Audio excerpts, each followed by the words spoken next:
Hey everyone, Emily here. We had our leaders call this morning that we have every Saturday morning, 8 o'clock, and I got to be one of the presenters during it. The topic was how to always sell and close with class. I just wanted to pop in and make a quick recording because I think this is a good starting off place if you're new to coaching, or maybe if you just need a refresher. But I just kind of wanted to quickly kind of cover what I went over in our meeting. And definitely let me know if you have any questions or want to chat at all. Just comment in the section below. But let's get going. To start off, I want to say that one of the biggest objections to Beachbody coaching, and when people are thinking about becoming a coach, is they usually say, "Oh, I'm not a salesperson. I don't want to be a salesperson. I don't want to be that annoying, chirpy person." So, first of all, it's so different. We always say we don't sell, we share, but we really always are selling. Like every day throughout our lives, we're selling and making decisions like that. And to be honest, the reality is life is sales. So sales are relationships. We're constantly building relationships with people, and people are going to buy from people they know, like, and trust. So how do people get to know you, like you, and trust you? Is by building a relationship. So we are already doing this. It just seems kind of scary maybe when you're a new coach and we're like, "Oh, I don't want to sell," but you know what? You're already doing it. You already know how to do it. So the purpose of sales is to serve others, build and nourish relationships, and to add value to other people's lives. So, if you're new to coaching or you've been a coach for a while, you kind of know that that is exactly what coaching is. We want to serve others and build and nourish these relationships, old and new. And we want to add value to other people's lives because that's how you build trust with people. And when you build trust with people, they're going to want to buy from you or join you in your team. I read something somewhere that the difference between contacts and contracts is just one little letter, an R. So, the difference between having all these people that you just talked to and then moving it to the contract or the sell is the letter R. So relationships. Selling is building relationships.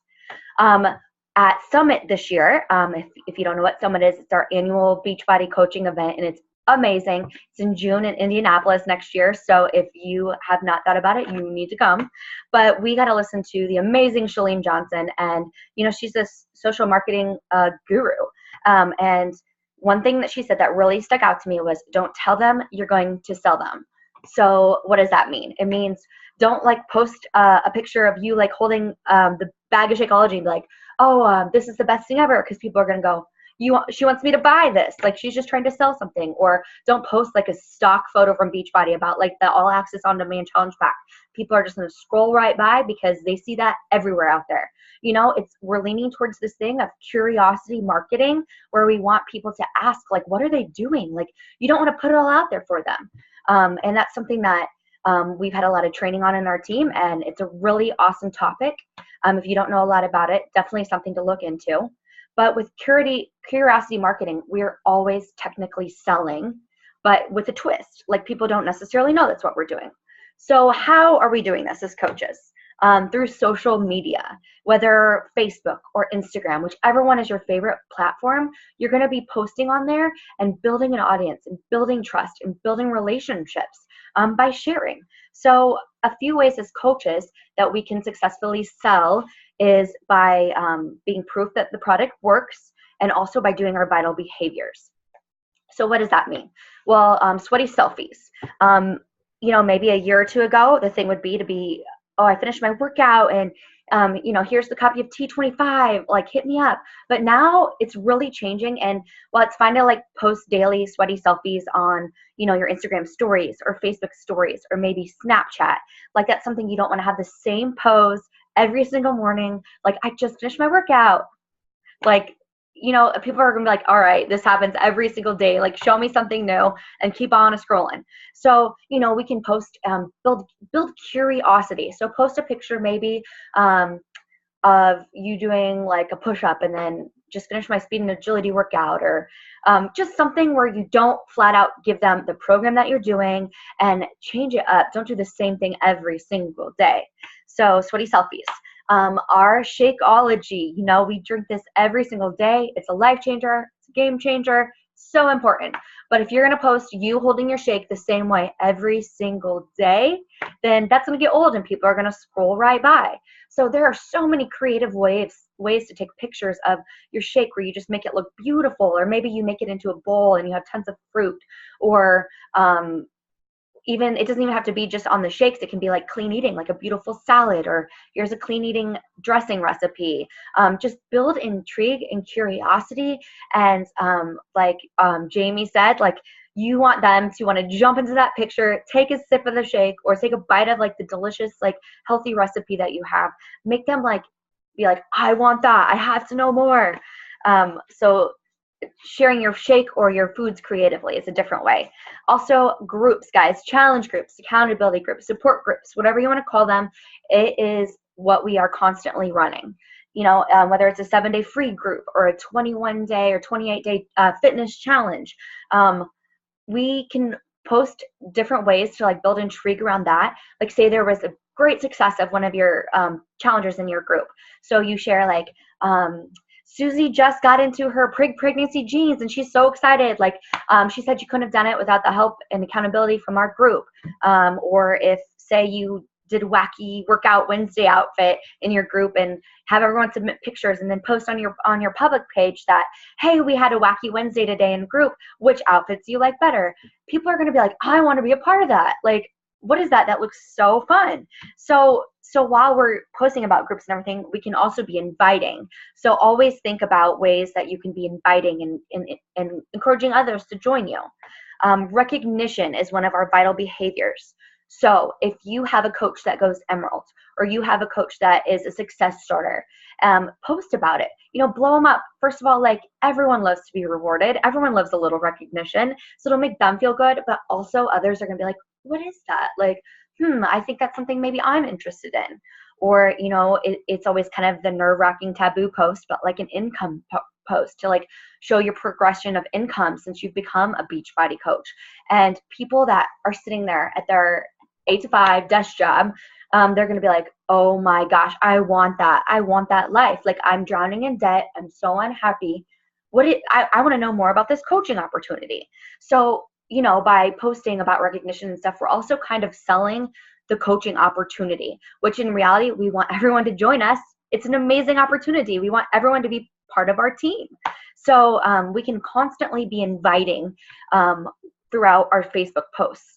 And the last one I'm kind of going to touch on is personal development. Such an important vital behavior, guys. If you're not growing, if you're not seeing success, ask yourself, are you getting your personal development in? Are you getting your reading in? Listening to a podcast, watching a YouTube videos? There's a ton of different ways to do it, but make sure you're doing it. I think that people say like 10 to 15 minutes a day, but I like 30 minutes or more a day. Like really, like if you do not fill your tank first, you cannot fill other people's. So important. But our world is a negative place. People are always cut down.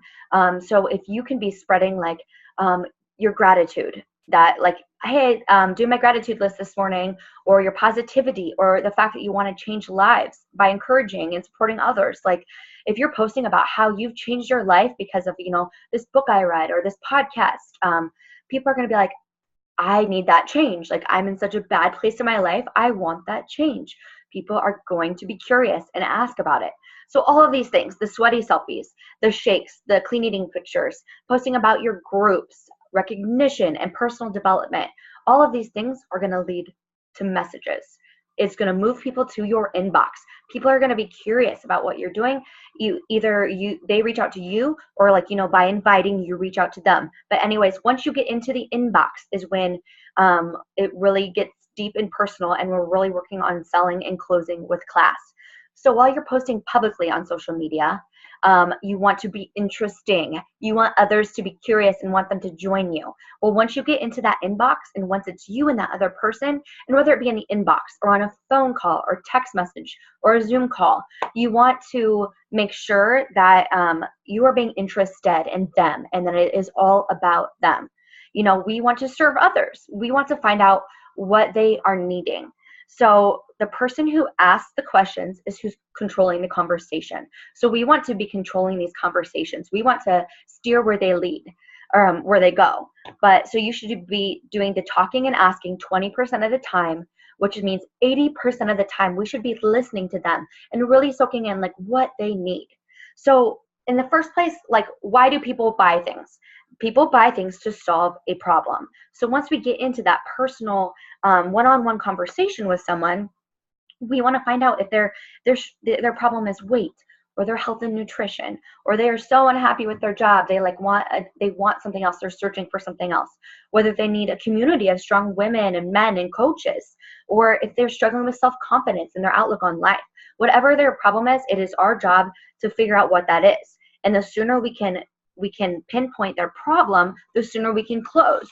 And whether it be selling a challenge pack or they sign up as a coach, we can help them out. But we want to figure out what that is. So once we pinpoint that, the motivator that they have or the pain point that they have, we will know how to close the deal. We'll know what they're needing at that time in their life. So we also need to be creating a sense of urgency because we want to close. So whether we say, there's only 3 spots left, like I want you in this group, let's sign up today, or this group is going to kick off on Monday, let's get everything ordered so you can have your shake, your nutrition, and be ready to go. So we always want to be creating a sense of urgency, but not pressuring them or jamming it down their throat. I think there's a very fine line, and we do not want to be like that. So even if they say like, oh, not right now, it's a busy day for me, then be like, hey, do you want to get back in contact in maybe 2 days and we can go over it then? Just try to leave with a commitment of some kind. So say you've gone through all of this and then they say the dreaded 2-letter word, no. Well, do not, first of all, be offended because it is nothing to do with you. It is to do with them internally and whatever they're going through in their life. So no does not mean no forever. It means no, not right at this moment or right on this day. Definitely never means for never. Like never count anyone out. People will always come around or something will strike in their life where they realize they want to reach out and this is what they need. And they're like, oh, is Emily still doing that? Oh my gosh, I need to reach out to her. So never giving up on people leads us to the follow-up. We want to be following up, guys. It is not bugging them. We are reaching out to people because we truly and genuinely care. We want to know what their problems are and how we can help them. So stay consistent with the follow-up. Make sure you're always checking back in. And the follow-up doesn't always have to lead with, you ready to buy that challenge pack yet? It can simply be, hey, I saw that picture of you and the family. It looks like you're having such a great time. How have things been? Just check back in, get back in the forefront of their mind. Just a couple statistics on following up. 60% of sales transactions that happen take place after the 4th interaction. So over half of all sales transactions out there in the world happen after 4th interaction or more. So it could be the 8th, 10th, 12th, but basically don't give up. However, 94% of salespeople will quit before the 4th transaction. So what does that mean? It leaves 6% of people that are helping 60% of the people that take the 4 transactions or more. That is huge, guys. Don't give up. Be persistent. The sad thing is that 44% of salespeople give up after the first try. The first try, almost half. That is insane, guys. There is so many people out there that need help. So many people that we can reach. Don't give up after the first try. Never give up on people. So I've kind of gone on and on, but I kind of want to bring it back to 4 different ways that I've kind of thought that we can focus on selling, always be selling, and closing with class. So the first one, consistent. Be consistent. Be consistent on your social media. Post 3 to 5 times daily. Don't post a couple of times one day and then not at all for 3 days. Don't disappear. You're not going to build trust with someone when you're doing that. Be consistent. Be consistent in the groups that you're running, whether it be your challenge group, whether it's in your team page, whatever it is, be consistent and show up. Same with messaging people. Don't be checking on your calendars and your coaches and then just fall off the face of the earth. No, be consistent. Stay in the forefront of their mind. Number 2, be persistent. Be following up. Never give up on people, guys. Don't be like the hound dog and drive them crazy, but do it because you care and you want to help them solve the problem. Maybe it means finding a new and creative way or a new and creative solution to their problem. But no matter what, don't give up. Number 3, grit. Grit is a great word, guys, and it means so much in the coaching world. So a couple synonyms Synonyms for grit are strength of character, courage, backbone, and spirit. And oh my goodness, if those 4 words do not sum up coaching, I don't know what does, guys. You got to have strength of your character. You have to have spirit, backbone, and courage. You can't let others get underneath your skin. You got to know that you're doing what you're doing because you love it. And no matter what anyone says, sorry, I get all excited. Don't let it stand in your way. Be strong and have courage. And number 4 is be authentic. Be you. Do not copycat others. Yes, you can follow other coaches. Get ideas, and it's all about sharing and collaborating with each other. But success leaves clues, but still be you. Always put your twist and your spin on things, guys, because people want you. They can buy Shakeology, they can buy the All Access Challenge Pack from anyone. They can sign up as a coach under anyone, but they are following you because they believe in you, and there is something that just clicks. Your vibe attracts your tribe. There is a reason they're following you. So don't let someone else come shining through, because you guys are all so individually special and unique, and your tribe is out there. So be yourself, be genuine and authentic. That kind of sums everything up. Definitely let me know if you have any questions, any other tips, or want to share anything that works for you. But I just wanted to pop in and do a quick little call on always selling and closing with class. So you guys have a fantastic day, and I will see you around.